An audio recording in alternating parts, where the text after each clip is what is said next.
एक बार भगवान विष्णु एवं देवताओं के परम पुण्यमय क्षेत्र नेमिसारण में शौनकादि ऋषियों ने भगवत प्राप्ति की इच्छा से सहस्त्रों वर्षों में पूरे होने वाले एक महान यज्ञ का अनुष्ठान किया।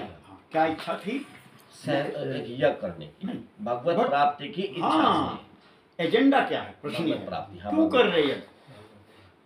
वर्षा के लोगे क्या? भगवत वर्षा के लिए भी होता है, यज्ञ पुत्रेष्टि के लिए भी होता है, भगवत प्राप्ति के लिए इच्छा से सहस्त्रों वर्षों में पूरे होने वाले एक महान यज्ञ का अनुष्ठान किया। एक दिन उन लोगों ने प्रातःकाल अग्निहोत्र आदि नित्य कृतों से निवृत्त होकर सूत जी का पूजन किया और उन्हें ऊंचे आसन पर बैठाकर बड़े आदर से यह प्रश्न किया। ऋषियों ने कहा, सूत जी आप निष्पाप हैं, आपने समस्त इतिहास पुराण धर्म शास्त्रों का विधि पूर्वक अध्ययन किया है। सब कुछ पर हवा आपका, तथा उनकी भली भांति व्याख्या भी की है। वेद वेताओं में श्रेष्ठ भगवान वादरायण ने एवं भगवान के सगुण निर्गुण रूप को जानने वाले दूसरे मुनियों ने जो कुछ जाना है, उन्हें जिन विषयों का ज्ञान है, वह सब आप वास्तविक रूप में जानते हैं। आपका हृदय बड़ा ही सरल और शुद्ध है, इसी से आप उनकी कृपा और अनुग्रह के पात्र हुए। गुरुजन अपने प्रेमी शिष्य को गुप्त से गुप्त बात भी बता दिया करते हैं।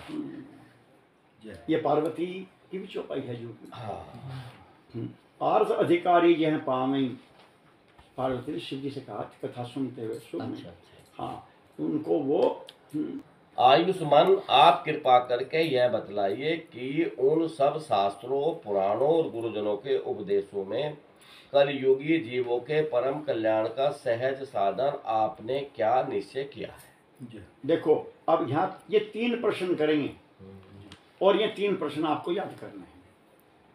अगर ये 3 प्रश्न नहीं याद हुए तो भागवत आगे 4 आएंगे, 4 प्रश्न आएंगे।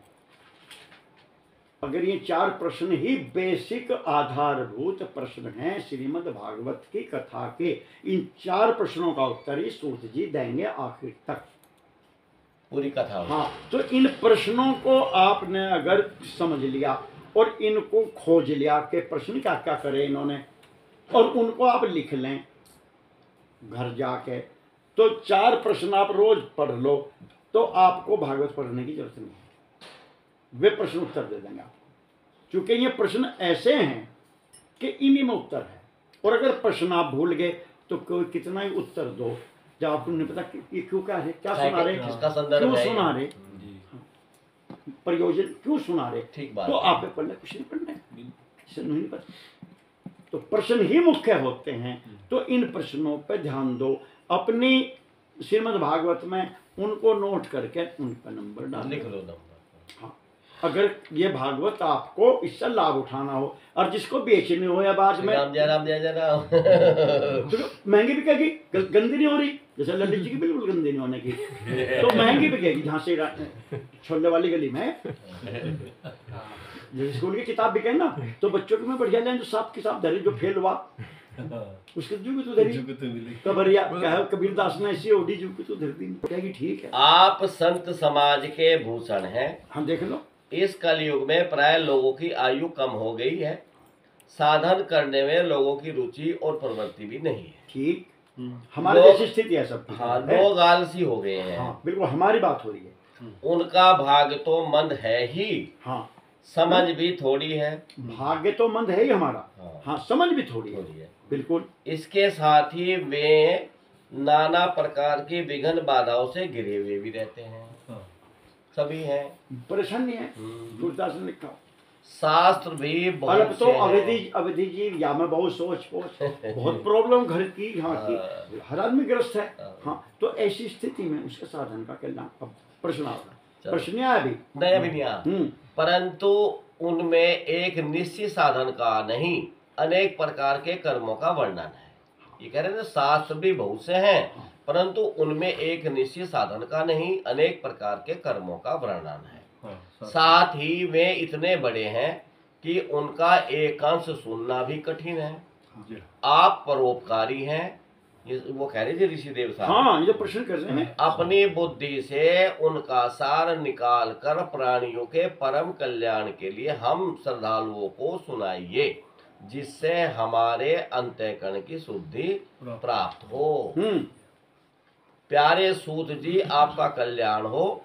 आप तो जानते ही हैं कि यदुवंशियों के रक्षक भक्त वत्सल भगवान श्री कृष्ण वसुदेव की धर्मपत्नी देवकी के गर्भ से क्या करने की इच्छा से अवतीर्ण हुए थे। एक मिनट सुनो, आप अगले उस पर चले गए 12 तो आया पेज पे। मैं हाँ, ऐसा जो तो हमारी में तो ये कहाँ आया? क्या जी? आपने क्या निश्चय किया है? यो आ लिया इसमें? नहीं, अभी तो नहीं आया जी। तो ऋषि तुमने पन्ना आगे पलट लिया। नहीं, मैं तो यही हूँ, कथा का जहाँ प्रारंभ हुआ बाबूजी। हाँ, और यहाँ ऋषियों ने कहा। हाँ, और इसके बाद करते करते मैं 11वें तक पढ़ा भी। 9वें में आ गया।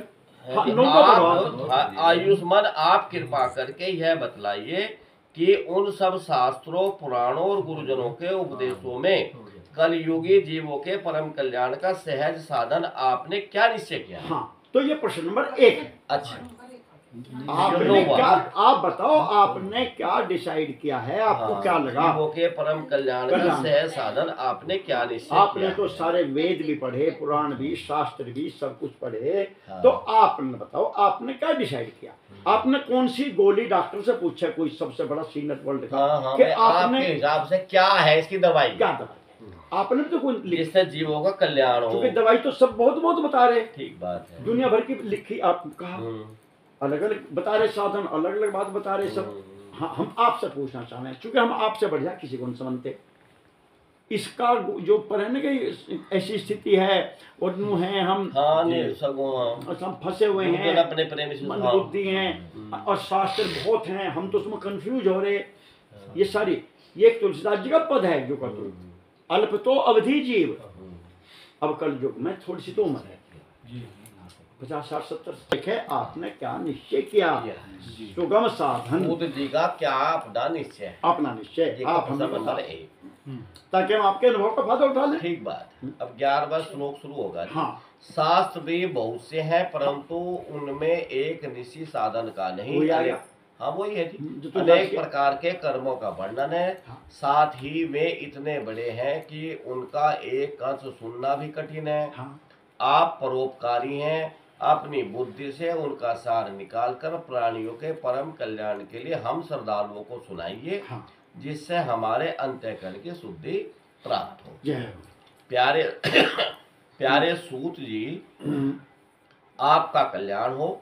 आप तो जानते ही हैं कि यदुवंशियों के रक्षक भक्त वत्सल भगवान श्री कृष्ण वसुदेव की धर्मपत्नी देवकी के गर्भ से क्या करने की इच्छा से अवतीर्ण हुए थे। अभी तीसरा प्रश्न है। हाँ जी। दूसरा प्रश्न क्या था? ऊपर आ लिया। दूसरा प्रश्न 11वें श्लोक में आ लिया। सवाल प्रश्न दूसरा, प्रथम प्रश्न तो आया 9वें में, और दूसरा प्रश्न आया 11वें में।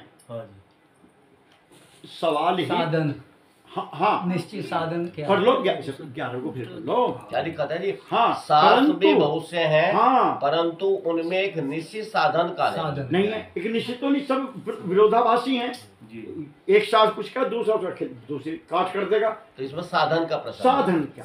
हाँ, आप साधन क्या सार निकालना आपने? परमात्मा की प्राप्ति का साधन क्या? साधन क्या सार निकालना? नंबर 2, हाँ, अपनी बुद्धि से। यानी ये आप पूछ रहे कि हम आपसे सेठ जी, आप तो मान लो सफल व्यापारी होगा, कोई बहुत बड़ा काम है भाई, हमें भी टेक्निक बता दो, हम भी छोटे से दुकानदार हैं, हम व्यापार में कैसे सफल होंगे, हम दुनिया भर। तो ये नो पूछ रहे इनसे, कामयाब व्यक्ति से, आपने क्या सार, सब शास्त्रों में से क्या सार निकालना? इन शास्त्रों का सार बताइए। ठीक हो गया। अब 12वां लो, अभी आया जो आपने पढ़ा था। हाँ जी। प्यारे सूत जी, आपका कल्याण हो। आप तो जानते ही हैं कि बहना, हाँ, कि यदुवंशियों के रक्षक भक्त वत्सल भगवान श्री कृष्ण वसुदेव की धर्मपत्नी देवकी के गर्भ से क्या करने की इच्छा से अवतीर्ण हुए। ये तीसरा प्रश्न। हाँ, ये बताइए कि भगवान ने अवतार क्यों लिया? कुल मिला के इसमें सारी बात आई, सारी बात है ना। क्यों हुए देव के घर में, क्या जरूरत थी उन्हें आने की? तो ये बता दो, तो हम बात समझ जाएंगे फिर। ठीक बात। अगर भगवान का प्रयोजन समझ में आ गया तो भगवान समझ में आ जाएंगे। अगर हमें नहीं पता क्यों आए थे यहाँ हाँ, से, उनके आने का अभिप्राय ही नहीं पता लगा हमें। प्रधानमंत्री क्यों आया था, मुझे फोन कर मुख्य पता नहीं चलो तो क्या फायदा, ऐसा ही आएगा ऐसा ही आया। और जिन्हें पता चल गया कि क्यों आया था उनका काम बना। मैं कल ले आई दूँ मैं तो नहीं लाना तो कल को ना हाँ। एक हाँ, वो मैं जब पिछले आकर एक घर को पैसे भाई इसमें तो लेते रहो लगाते इसमें रहो। 5-10 रुपए कितनी हमें लाल रंग के लिए। वही करना पड़ेगा। चलो आज निभा दो, कल को तो कोई देखो इस कल युग में तो इतना विकट जो जवान को करना पड़ेगा। दिक्कत नहीं, कोई दिक्कत नहीं, तो हो जाएगा जी, बस आज की माफी। जीव इतना आलसी है कोई दिक्कत कि इसमें भी अरे क्या करेंगे निशान लगा के क्या करेंगे। चल एक मनोरंजन की बात बता राम जय राम, जय जय राम। सुन भाई तेरे मतलब की बात। एक